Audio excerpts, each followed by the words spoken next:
Hello mga kapatid, Ate Angel is back. So I'm here at the beautiful city of Bonifacio, Global City to become a GrabFood rider for a day. Yes, tamang narinig nyo. So using the GrabFood app, we were able to partner with a GrabFood rider and experience how to become a GrabFood rider for a day with partnership with Grab. So let's see what will happen. And yeah, how long have you been doing this? 3 years.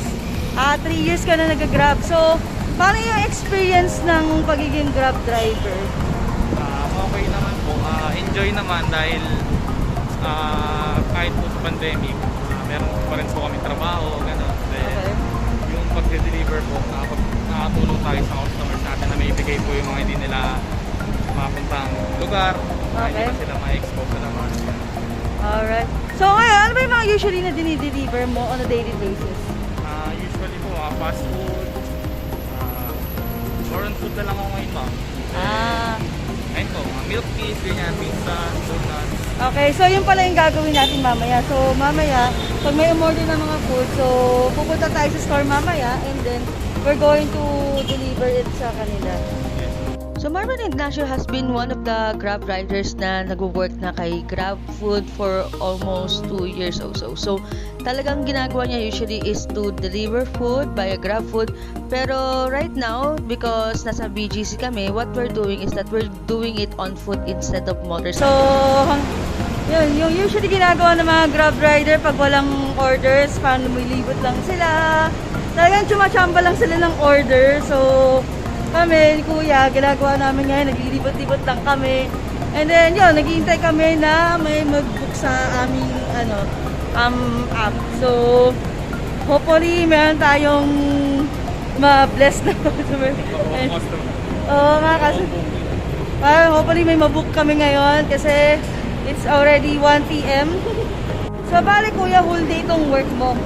Opo, sa delivery whole day po. Pero ano ma'am, na kasi nag-aaral sa ulit ako ngayon. Ang kinukuha mong course? Bachelor of Secondary Education. Education ba?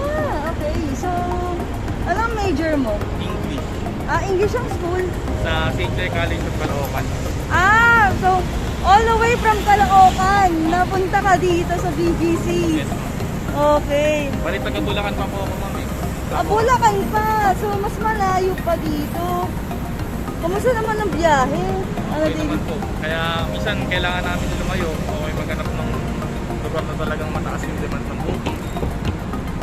Sa Caloocan ba wala masyado? Medyo mahina rin po. May area po na malakas. Okay. Kaya pala gano'n. Dito tulad talaga dito sa area na to. Business area po.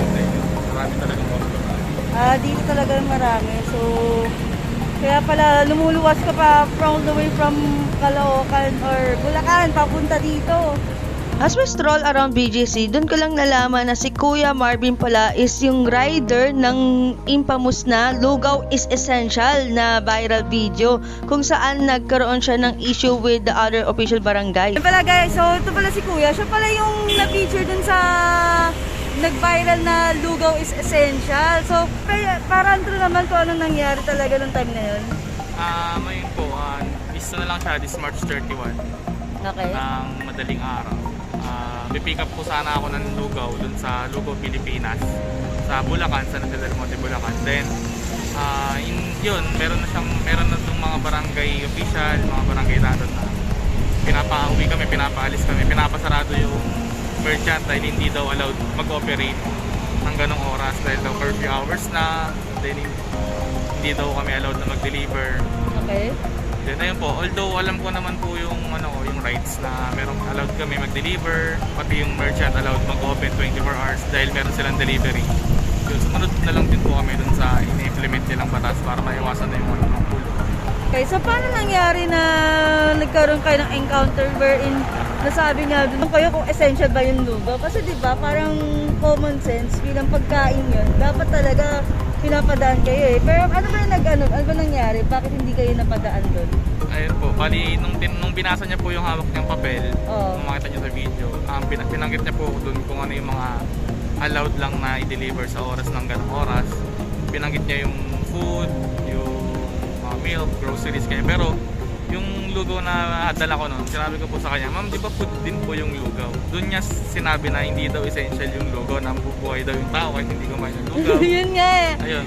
Pero yung lugaw is category siya as food, di ba? Oo, exactly. Actually, kahit naman sinong Pilipino, malalaman talaga ng hello na pagkain ng lugaw. So, ngayon, kamusta naman na? Kasi di ba nagkaroon pa ng, syempre, na-harass ka din dahil nga na-discriminate ka nga in a sense na you're just doing your job eh, na papadala ka ng pagkain. So, paano mo ngayon na, paano na ngayon yung kaso? Kamusta naman na yun? Ongoing ko po yung kaso ngayon. First hearing na. The next hearing po namin next year.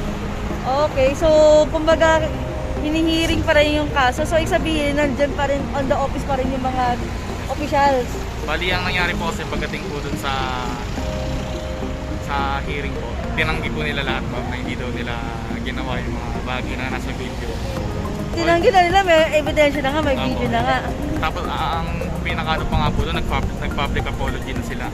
Tapos then po, tinatanggi nila na hindi daw nila ginawa, na wala daw silang ginawa. Yun po yung sinabi nila sa judge.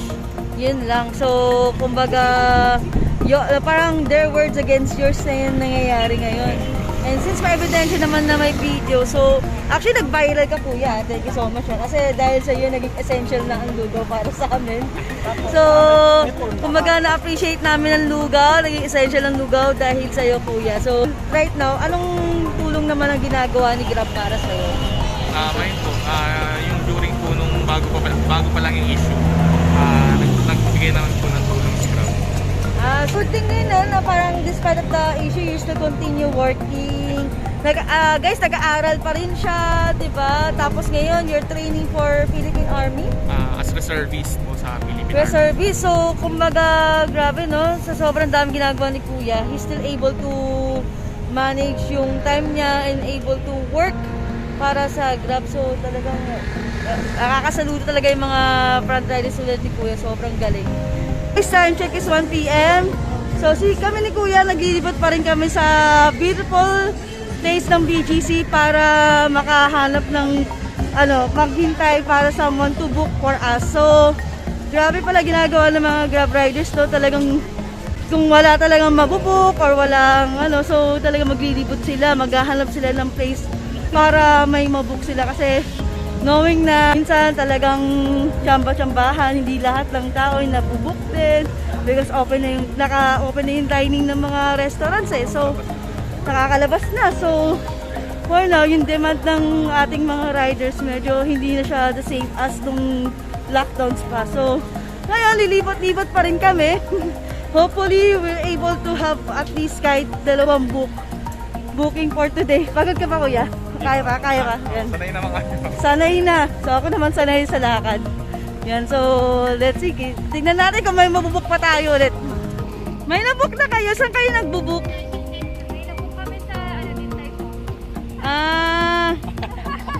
So, mga kapatid, so yun. It's 2 AM and yan nga. Sad to say, wala tayong nabook ngayon. So, kasi pag ganito talaga pag weekdays at hindi pa malapit ang sweldo, so talagang konti pa yung nagbubook and yun nga, knowing the fact nga na marami ng dine-in na open, so for today yung mga riders natin will still be able to have a booking. So hope na pag nakakita kayo ng mga Grab riders na ganito, I just hope na you support them, na you appreciate them, talagang hirap ng trabaho nila. So yung rider ko, yung kasama kong rider, it's talagang they're doing their best para to make a living of what they're doing. And yun, we just wanna appreciate the Grab riders everywhere, lahat ng mga riders everywhere na for what you're doing. Sobrang galing ng inyong perseverance, ang galing ng inyong ginagawang trabaho, and we salute you for what you're doing. So yan, this has Ate Angel. So see you on the next meeting. So kita-kits mga kaastig, and thank you so much for joining us this afternoon.